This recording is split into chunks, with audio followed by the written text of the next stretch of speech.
Дальний Восток – это огромный, богатый природными ресурсами край. В последние годы к нему приковано внимание высшего руководства страны и ежегодно разрабатываются новые механизмы для развития региона. Запускаются мегапроекты, такие как магистральный газопровод «Сила Сибири», космодром «Восточный», возрождение Северного морского пути, Дальневосточный гектар. Все они призваны стимулировать приток населения на пустеющий Дальний Восток. В декабре заработала еще одна инициатива, которая должна привлечь молодых людей в регион. Это ипотека под 2%. Как рождалась эта идея, как она должна работать и какие резервы для развития заложены в новый закон об ипотеке. Об этом мы спросили у председателя Комитета Госдумы по проблемам Севера и Дальнего Востока Николая Михайловича Харитонова.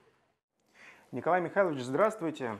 Добрый день. И сегодня мы будем говорить об дальневосточной ипотеке, и она уже заработала, уже есть женщина в Приморье, которая оформила ипотеку под 2%. И вот расскажите, насколько это актуально? Но если так откровенно говорить, по состоянию жилищного фонда на Дальнем Востоке, или говорить, вернее, Дальневосточного федерального округа, было 9, стало 11 территорий, плюс разговор идет об Арктике очень серьезно. Состояние жилищного фонда, надо откровенно сказать, не самое лучшее в масштабах России.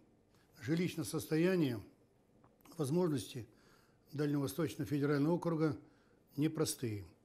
Я уже не говорю, что по жизнеобеспечивающим направлениям, будь то здравоохранение, образование, жилищные условия, наверное, я думаю, что военной тайны не открою, ниже среднероссийского.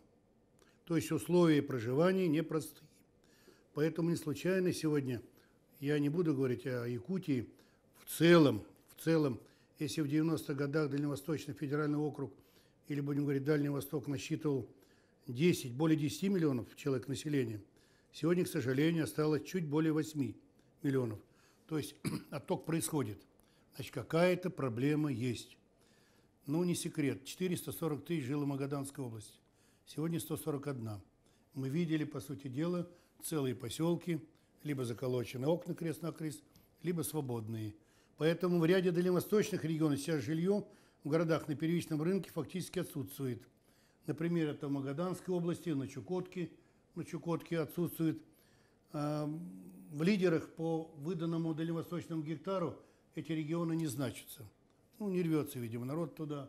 Хотя я видел там, когда мы проводили выездной комитет в июле в Магадане, в самом городе Магадане в июле месяце в центре города стоят палатки. Я подходил, кто вы? Мы, говорят, азербайджанцы. Я говорю, помидоры, огурцы откуда? Мы выращиваем сами. Мы выращиваем сами, значит, до Якутска, они говорят, 700 километров, мы не оттуда привозим. Там же японцы построили великолепное прекрасные тепличное хозяйство. Да. Когда я говорю, вы, наверное, из Якутии привезли 700 километров? Нет, мы выращиваем сами. То есть при желании можно практически... Можно работать и жить, в общем. Можно работать. Мы на одном из выездном комитете говорили, в то же время говорим, вот в Европе, там в Германии кредиты дают по 20 лет, молодые люди не боятся, закончили там высшее учебное заведение, среднее там или вообще просто что-то профессиональное, женятся, выходят замуж, и есть возможность взять кредиты на 20 лет под малый процент. По сути дела, крепко связано с государством. Мы говорили, и не случайно, именно наш комитет говорил, и не случайно во всех, тогда, когда выездные круглые столы мы заканчиваем, мы пишем предложения с учетом мнений, прозвучащих на этих круглом столе. О чем говорят люди, когда мы встречаемся, специалисты, депутаты парламента, в том числе Якутии. Прозвучала вот эта идея. По 2%. Конечно, это очень здорово, тем более, что ставка кредита 2%, срок 20 лет. 6 миллионов, наверное, и в Якутии, и в любом другом населенном пункте, наверное, за 5, за 6, за 4,5 миллиона можно и построить, и приобрести жилье. Условия не старше 35 лет, не менее одного ребенка. Это первый шаг, хотя программ много, и дальневосточных гектаров более 70 тысяч. Это мало, конечно, если взглянуть, посмотрите, Якутия, посмотрите, территория того же Камчатки, Сахалина, Магадана, Чукотка. То есть, если глянуть, это третья часть, по сути дела, территории Российской Федерации. Поэтому необходим комплекс мер. И я считаю, что ипотека дальневосточная – это один из механизмов комплекса мер. Что для человека, для любого возраста, первую очередь необходимо? Ну, жилище. Поэтому я думаю, что, хотя наверняка вы можете сказать, что стройматериалы – проблема, особенно это и Приморский край, значит, и Чукотка, и на Сахалин, строительные материалы – тоже проблема. Но я думаю, что вот в этой ситуации, ну, немножко будет полегче. Самое главное, чтобы люди хотели пойти на эти условия. А, к сожалению, сейчас пока отток, ну, порядка 20-30 тысяч ежегодно уезжает. А как вообще шла работа над этим законом? Какие корректировки, может быть, вносились? Изначально заявлялось, что в качестве требований наличие у одного из супругов дальневосточной прописки. Но опять вроде как привязываем мы. А мы же говорим, чтобы люди приезжали, стремились поехать туда. А на парламентской слушании мы говорили о том, что нужно разработать механизм предоставления льготной ипотеки для молодых квалифицированных специалистов, привлекаемых для трудоустройства в субъекты Дальневосточного федерального округа из других территорий Российской Федерации. В результате в утвержденной программе установлено, что в течение 9 месяцев после оформления права собственности участники программы должны прописаться в новой квартире или доме и сохранять эту прописку не менее 5 лет. То есть сама прописка, она все-таки заставляет человека задуматься. Ты на день, на два, либо взять, перепродать. То есть молодой человек будет задумываться. В результате в утвержденной программе в городах программы предусматривается приобретение нового жилья, а в сельских населенных пунктах, учитывая малый объем строительства, предусмотрена возможность приобретения жилья на вторичном рынке. На вторичном рынке можно только в сельской местности, в городе, например, нельзя. Но вы привели тот же пример Магадана, когда много свободного жилья на вторичном рынке есть. Можно ли внести дальше дополнение к этому закону? Я думаю, что давайте поживем, увидим. Оно же проявится, вот это желание. Оно проявится городского населения. Понятно, что молодежи, как правило, сосредоточена больше в городской среде. Понятно. Но мы увидим, почувствуем эту поправочку в закон, недолго ее, допустим, внести.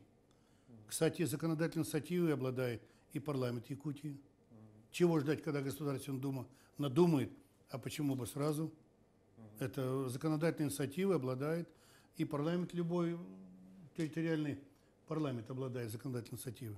А вот как отнеслись к этой идее ипотеки по 2% вот банки? Самые крупнейшие банки нашей страны, которые уже вступили, да, в эту программу. Ну вот как сообщество финансовое отнеслось к этому? Но вы где-нибудь читали, что они отказались? Нет, конечно. Значит, подбирали банки. Внешторгбанк, Газпромбанк, Россельхозбанк, Банк Открытия. Все солидные банки с приличным уставным капиталом. Им никогда не грозит, значит, ни лицензии никто не отберет, ни разбегутся, ни развалятся. И мы же насчитали, что примерно 450 миллиардов. Это не очень большие деньги. Я думаю, лиха беда начала. Но президент открыто сказал несколько лет назад, 21 век – это развитие Дальнего Востока. И призываю молодежь не стесняться, не бояться, брать ипотеку, значит, и в первую очередь обеспечить себя жильем. И тогда будет все нормально. Как раз вот жилье – это вот та возможность человека себя чувствовать уверенным в завтрашнем дне. Поэтому берите ипотеку, не бойтесь, все будет нормально. Тем более мы тянем газопроводы. И сегодня уже и Миллер, и Владимир Владимирович Путин говорит, что не менее 25 тысяч рабочих мест. И надо же где-то жить. Поэтому надо создавать возможности, чтобы люди, любой человек, когда он приезжает, он прикидывает. В первую очередь жилье, садик, школа, здравоохранение, культура. Вот какие перспективы у этой идеи ипотеки по 2%? Я знаю, что ваш комитет предлагает дальше распространить не только на дальневосточные, да, территории эту инициативу. Ну, нас в первую очередь интересует не на запад, не в европейскую часть, Арктика. И я думаю, что Арктика, она вот загудит, как в свое время БАМ гудел. Поэтому и на арктическую зону надо отметить, что из 436 показателей, характеризующих качество жизни, в 31 территории арктической зоны 60% показателей хуже средних значений по Российской Федерации. То, о чем мы начинали разговор с вами. Там тоже проблемные вопросы.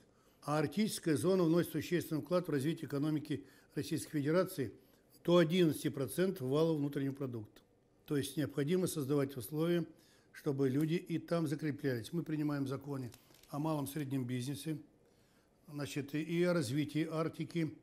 И я думаю, что новые экономические механизмы, значит, которые применяются на Дальнем Востоке, их необходимо применять практически и в арктические зоны.